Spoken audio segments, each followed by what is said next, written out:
she could die beside him. In the years she'd traveled alone around the world, she'd grown and realized she could live a full life without love or even company. She developed skills and learned to communicate in several languages. Surely she could handle the small-town people of Harmony. She'd left a few friends here, but she had never been a part of the town, and she wouldn't be now.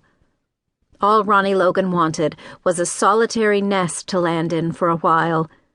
She needed the peace and calm of this place, not the people or the memories. Her soul was tired. She wanted time to think, not to dream or to remember, but to plan.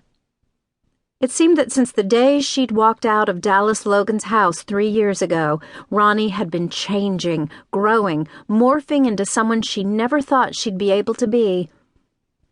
A tall, thin man in his 60s stepped out of the car and smiled at her in his polite way. "Welcome back, Miss Logan. I'm glad you're home." She took his offered arm and moved toward the Lincoln. "I expected the ladies at the bed and breakfast would have fattened you up by now, Mr. Carleone. A year with Martha Q and Mrs. Biggs, and you haven't changed a bit." "Oh, but I have. You won't believe the strange world I've stepped into since you've been gone. I've even taken up writing my memoirs. I'm thinking of calling it Adventures in Service." Mr. Carleone took 2 bags from Durwood and put them in the back of his polished car as he continued. "I followed your emailed instructions to the letter. I've told no one about your return, but there are lots of people in this town badgering me for news of you. When you're ready to make an appearance in public, they'll be waiting to welcome you. Until then, you'll have your silence." "I need time. For right now, I don't think I'm ready to see anyone." He nodded. He seemed to understand, although she half expected him to tell her that Marty Winslow would have wanted her to visit her friends.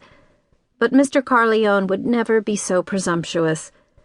The old man must be the last of a dying breed, the perfect butler, confidant, chauffeur, organizer. She had no doubt he could run the White House or Winter's Inn bed and breakfast with polished skill. "I thought that might be your wish." He grinned. "Even though I had the duplex you last lived in cleaned and made sure the best room at the bed and breakfast was available, I also leased a cabin out on Rainbow Lane. It faces a small lake, and it's not easy to get to, so that should be the perfect spot. There are walking trails, probably made by animals coming into water, a porch swing, and no one close enough to see your lights at night. I've stocked it with a few basics, but if you'll call me after you've settled in, I'll be happy to deliver whatever else you need." "Sounds perfect." Ronny let out a breath she felt like she'd been holding for days.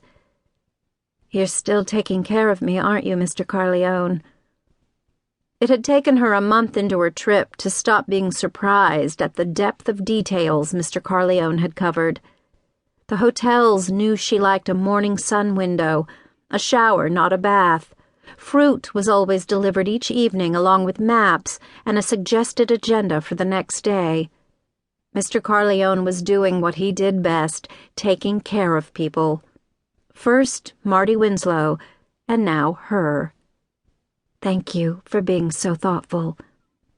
"Marty would have wanted me to. He gave me enough stock in his company over the years that I'll never have to work. I consider keeping up with you as my hobby. I've kept every postcard you've sent me pinned to a map on one wall of an office I rented downtown." He smiled as if confessing a secret. "I needed to have somewhere to go every morning. Hanging around the B&B wasn't an option. It was either cut my own throat to keep from eating all the cinnamon rolls each morning or find somewhere to go. Setting up an office within walking distance seemed the least violent solution." Ronny didn't have to ask why. She knew the owner of Winter's Inn and could guess. He opened the passenger door for her. "Where